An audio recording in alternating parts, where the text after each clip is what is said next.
नमस्कार, मैं हूं प्रभाकर मणि तिवारी। आप देख रहे हैं मेरा खास कार्यक्रम पॉलिटिक्स विद प्रभाकर।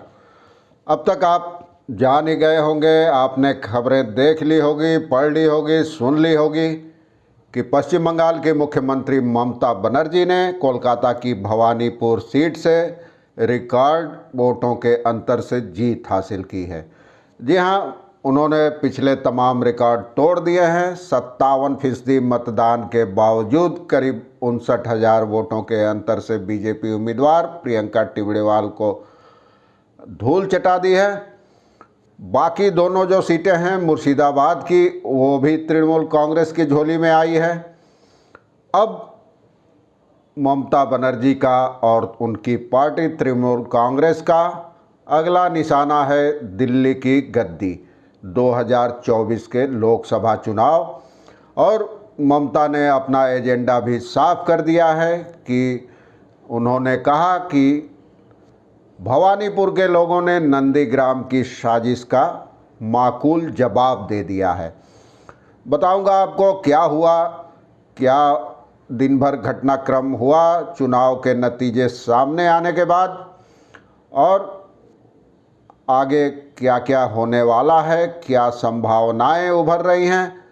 जैसे रिपोर्ट तो इस चैनल को सब्सक्राइब करें। बंगाल की हर छोटी बड़ी खबर जानने के लिए मित्रों और परिजनों से शेयर करें और घंटी का निशान भी दबा दें।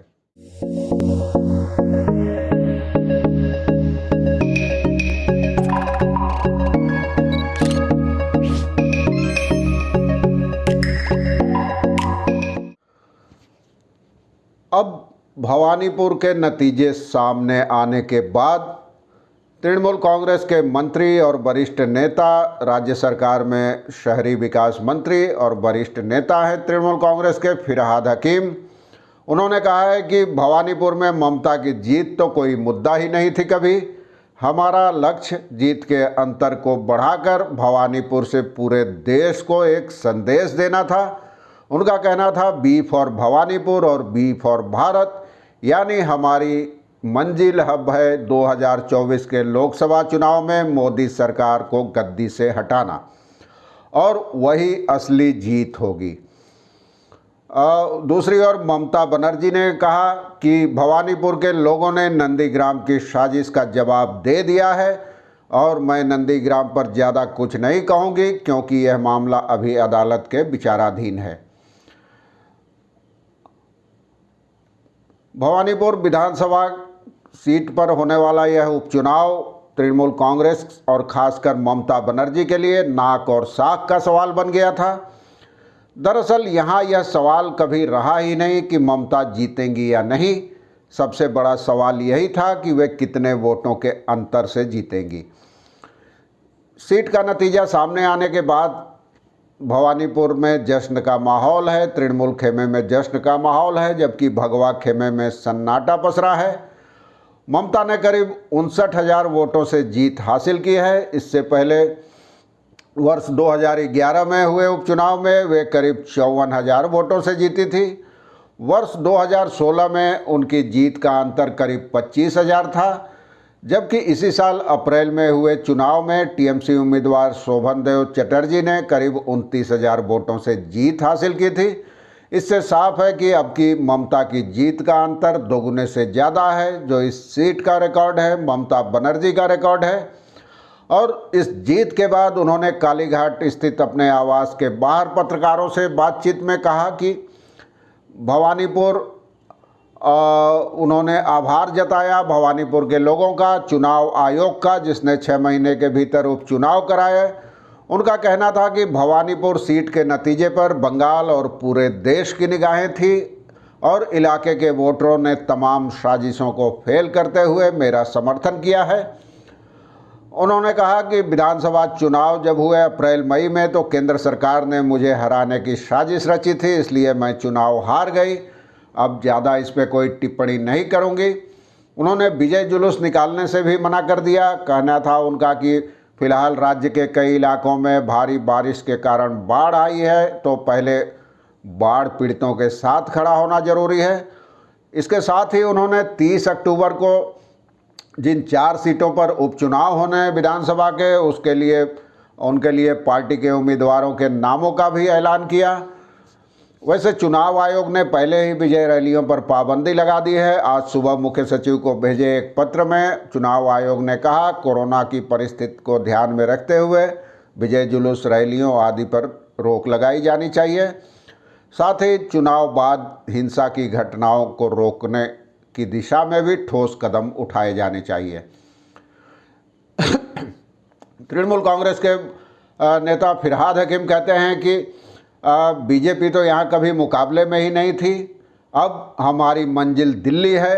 बंगाल के लोग ममता बनर्जी को ही मोदी और बीजेपी विरोध के प्रमुख चेहरे के तौर पर देखना चाहते हैं और अब हमारी भी मंजिल वही है, लक्ष्य वही है, 2024 के लोकसभा चुनाव। दूसरी ओर प्रदेश कांग्रेस अध्यक्ष अधीर चौधरी का कहना है कि इलाके में इतने कम वोट पड़े, इससे पता चलता है कि वोटरों में ममता बनर्जी के प्रति उतना उत्साह नहीं था। उनकी जीत तो तय ही थी, लेकिन मतदान का प्रतिशत कम था। इससे बहुत कुछ समीकरण गड़बड़ से लगते हैं।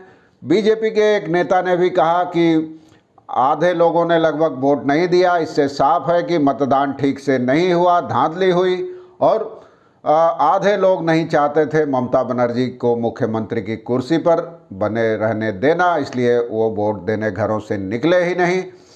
ये धांधली के आरोप लग रहे हैं।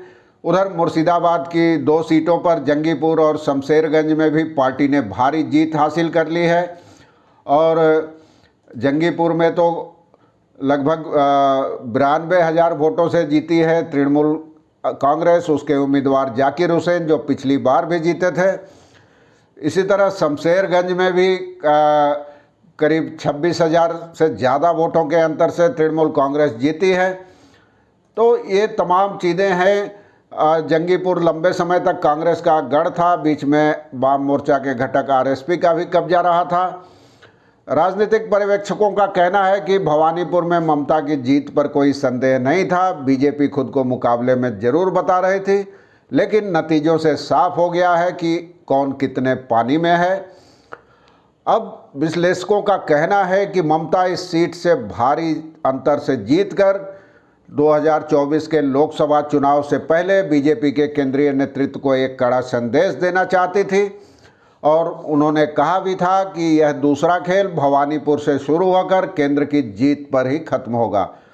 यही वजह है कि मुख्यमंत्री और उनकी पार्टी ने इस उपचुनाव में पूरी ताकत झोंक दी थी।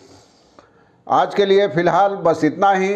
देखिए, कल भी देखते रहिए। इसके अलावा घुमक्कड़ी के वीडियोज़, राजस्थान सीरीज़ के वीडियोज़ देखिए।